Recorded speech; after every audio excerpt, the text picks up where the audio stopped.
honeymoon for our in Mexico. All right, everybody, are we ready to get started? Tonight we are here at the Arizonans for Safe Access meeting. I'd like to welcome you all for joining us here tonight. We've got a lot to talk about. This meeting has been used for various reasons. We've had different meetings here, we've had different things going on. What this place will be on the second Wednesday of every month will be campaign headquarters for the volunteer signature drive, for updates about the campaign to regulate marijuana in Arizona for 2016, to bring you the federal information from Americans for Safe Access, and news, events, and so much more. So I'm glad you guys joined us. We've got a lot of great things going on. We've got Community History Month tonight, where a few of us in the community are going to share what we've been up to, who we are, what we've done in this cannabis industry, and what our future plans are. So, we will have a Mom Force AZ update from me. A little bit later, we're going to have Michael Weiser is here to give us a political update and to explain the controversy behind the two different initiatives that are here in Arizona presently. We are going to be going forward with an East Valley ASA, Arizonans for Safe Access. We're going to be collaborating with Students for Sensible Drug Policy, and that's coming up on July 22nd. So stay tuned for that information. Tonight, we may have testimonies. If there's someone with us that would like to do a medical marijuana testimony or tell us how cannabis has affected them, we would love to hear from you. Again, our monthly theme this month is Community History Month. So I'd like to introduce myself. My name is Kathy Inman. I am the Executive Director of Mom Force AZ, and I've been in this community for about 7 years, and I'm proud to be a cannabis advocate. Mom Force AZ, my husband's great idea to come up with this name. It's actually an answer to Matt Force. For those of you who don't know who Matt Force is, it is an organization originally intended to wipe out meth and other harmful drugs in our state. However, their current focus has been on marijuana and stamping out freedom for 2016. They are trying to give all the worst information, and sometimes not even the right information, to the public to affect the vote in 2016. So we want to make sure to give you all the right information, all the good information, because there's so much good positive science out there, and we want you to know that too, and that's why we're here. In the past, I've been an advocate for many other things. Since 2003, I was an advocate for education, for animal rights, and for peace.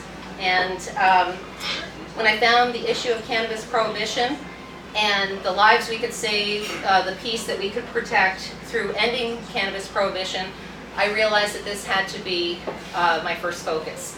That if we could focus, if I could focus my effort on helping end cannabis prohibition, that we could have a more peaceful society, a more empathetic society, and folks would consider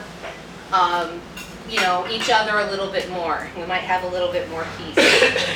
So in 2007, my daughter and I, she was 19 or 20, we went over to California and observed the freedom that they have there in California. And we thought, what about Arizona? So we found out it's a felony to possess the smallest amount back in 2007, 2008, and we thought, we've got to do something to change this.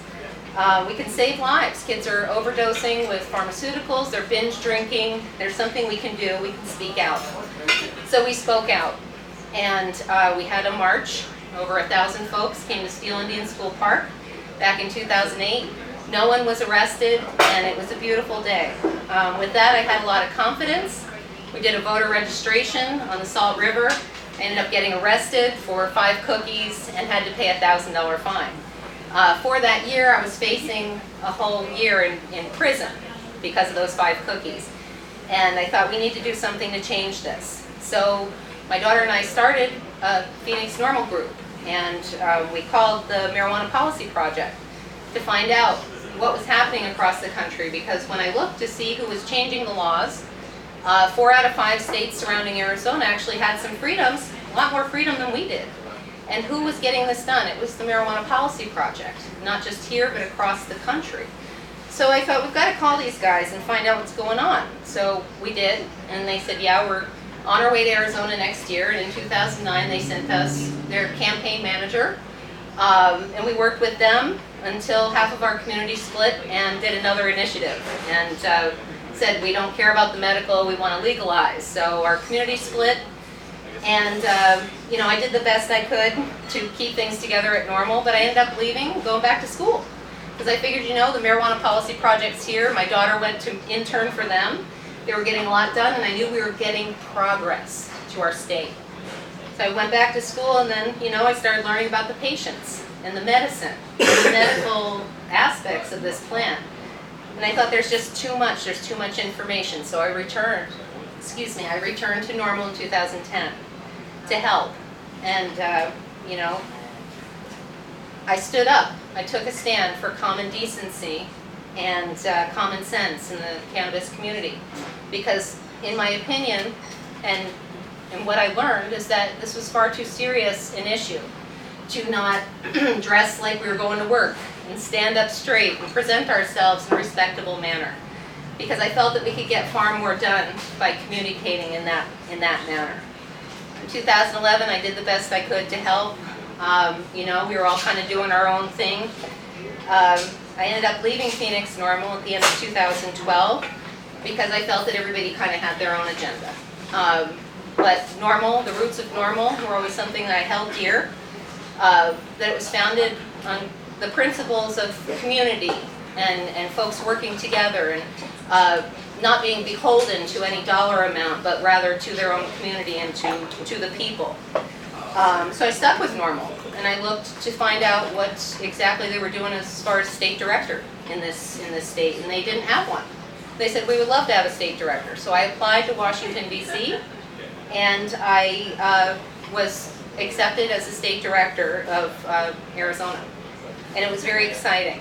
And we had a serious organization, and I thought that with this, we could get on one path to marijuana reform, that maybe we could all have enough rules and enough conflict resolution written into these good rules at Normal that we could all work out our problems and be one community.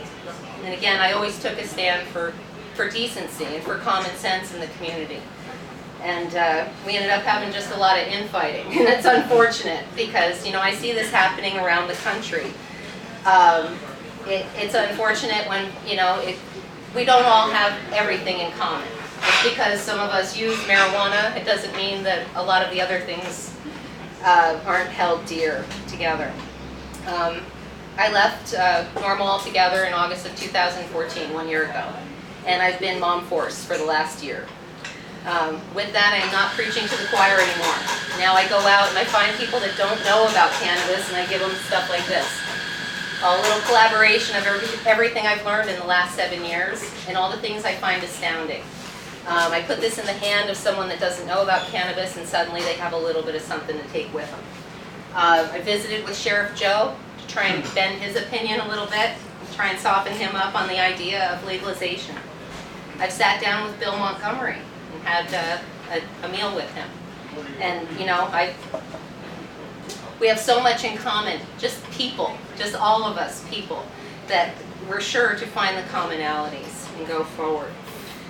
What's my motivation in this industry? My motivation, honestly, and I'm going to surprise a lot of you, love, honestly, one love, community. It certainly isn't money.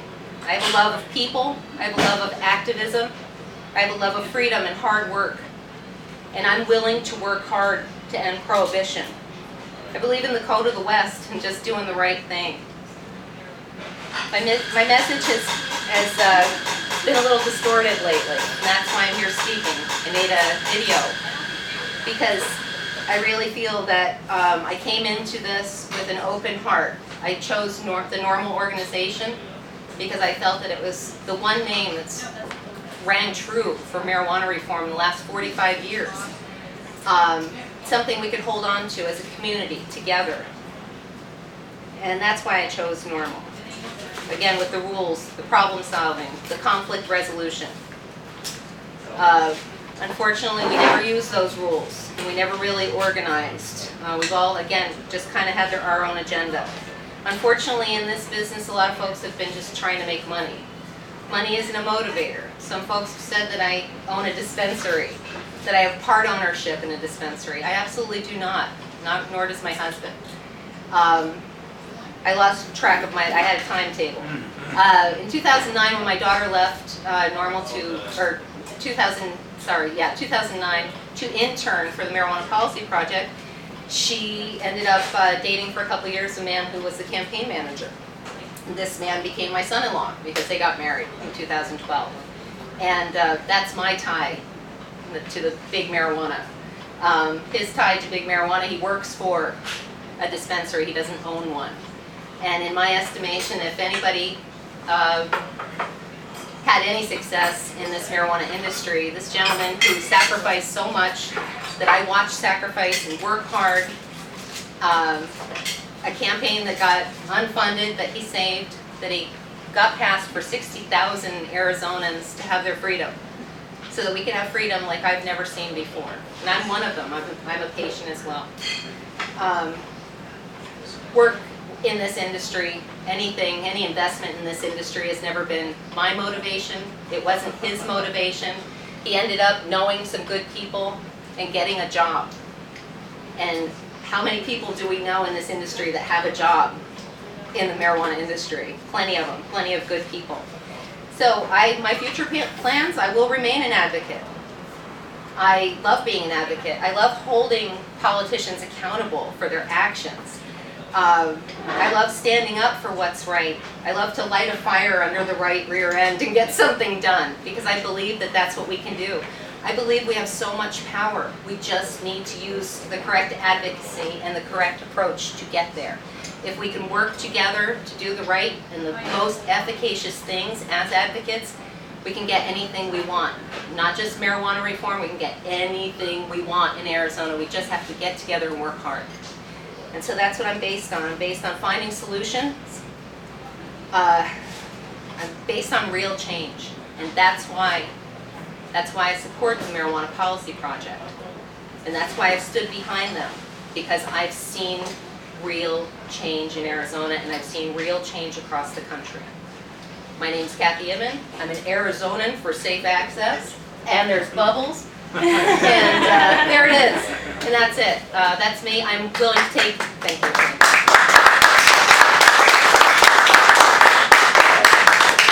I'm very willing to take any questions from anyone in the room who has one for me. Anyone? Dave? Do you own a dispensary? Do I own one? You weren't here. You were out there smoking one of those rotten cigarettes. No, I don't own a dispensary, Okay, sir. just checking. Ask me if I want to. No, I've worked in one. It's a hard job. You know, it's hard and monotonous, and there's a lot of numbers. What And I was really after, the bud and breakfast would be more our speed. bed and breakfast later for retirement, wonderful, possibly. yeah. Yes, sir. You have two organizations, or you run two organizations, Arizonans for Safe Access and Mom Force. Can you talk a little bit further about what you've been doing with Mom Force? With Mom Force. Basically, Mom Force for the last year, I have not, is the red light going, honey? Yeah. If it is, then we're good. With Mom Force, I hit the ground running. I came in doing exactly what I didn't see us doing as advocates for many years. It's going directly to those, to law enforcement, quite honestly, because I really felt that these guys, you know, when you talk one-on-one with them, they're actually very reasonable. And if you are an otherwise law-abiding citizen, you get right in the door. I've had no trouble. I actually had a situation. In this regard, that's not easy. I've been arrested, and I've talked for hours to these gentlemen. In fact, I schooled them on Jack Herrera, if you know who that gentleman is. You know, I just think that we're all real people in our heart. So law enforcement, seniors mostly. Seniors are my big focus because they are our voters. These folks, you can help them right now in their, you know, they've got a couple decades left, these seniors. I don't want to say anything like that, but it's true. Come on, we're all getting older. If you can help someone at the end time of their life, in their last, you know, bunch of years, to really feel good, and really, you know, we're even coming, let's even talk hospice. Let's make people really feel good at the last time, instead of putting them on morphine, Instead of putting them on legal heroin, let's give them something that's an alternative that actually makes them feel good. I've seen that. I've seen this happen. And I've seen seniors improve their life, extend their life with this beautiful natural medicine, get off of these rotten pharmaceuticals that are hurting them. Some of these seniors are up on 20 pharmaceuticals. How does anybody know how these interact with each other? These are toxic. And that's been the big focus of Mom Force, really, Michael, and thanks for asking. Does anybody else have a question for me before we move on to the next community member? Anyone? Yes, sir. All right, so how many proposed, initiatives do we have coming up this next election cycle? And with that, I am going to introduce my next community member because I'm going to bring up our political guy, Michael Weiser, and he's going to explain everything about the initiatives after he gives us his 5 minutes on his community history. Everybody welcome Michael Weiser. Come on up, sir. Red light's still on. Okay, I'm going to make sure it keeps going. We're our own camera people. It's good. Yay. So, 5 minutes of community history. I've been involved in Arizona marijuana reform since 2010. Thanks to that woman right there. My wife, Beth Weiser, who's in town right now. Yay. Beth had been a candidate in 2010 for state senate, and she was not a marijuana consumer, but I was. I had started being a marijuana consumer back as a teen runaway, and the first time I got high, I did have a state trooper shining light in my face. You know, my whole life was there at that precipice. Luckily, it wasn't destroyed, and she recognized that that story of mine was pretty common, and so it became an issue for her as a candidate. Meanwhile, I don't know if you've seen pictures of me from that time, but Mike Templeton, I looked about like that, except I didn't have cool sunglasses. So we decided that it should be a main part of our thrust. And we had a lot of different political issues that we cared about. We were both school teachers. We're both from the rural community. So these were issues, education, rural infrastructure, that seemed really important. I grew up on the border of Texas. Immigration was really important. But the longer that I spent time working on marijuana, the more I saw that there wasn't sufficient effort being done, that I could contribute something that nobody else was doing. And so in 2012, I ran myself for Congress as an outgrowth of our local Occupy movement up in the Kingman area. And marijuana reform was one of my issues, a whole host of things, but that was the one that galvanized people. That was the one that caused Arizonans to reach out because they were looking for somebody who cared about this and would stand up and fight. By 2013, I had started on my own doing lobbying or advocacy, let's call it, to our state representatives. The first person that I talked to about that was my state senator, a doctor, who I had sat down and I said, so tell me, what do you think about the endocannabinoid receptor systems? And she goes, huh? Okay, so she's a doctor, and she's preparing to make laws to demonize people who are marijuana smokers. And I know there's trillions of cells in the body. I'm going to give the doctor some sort of credit, but if you're going to make laws based on your medical authority and you don't even know that all vertebrates use cannabis to regulate their cellular level, then maybe you're not coming from the right way. And so I thought it was really important to start doing education. During 13 and 14, I talked to a considerable number of our state representatives and ended up becoming the political director of a group called Safer Arizona. And Safer Arizona was started by some people who had been in Arizona's marijuana reform for a good length of time. Dennis Bolke had a history of being part of Arizona. He's not here on this point. People you guys could not. Dennis was around for a while. Dennis. Right? And he's still around. Yeah, and he's still around. And some other people, but because I was taking this into the political arena,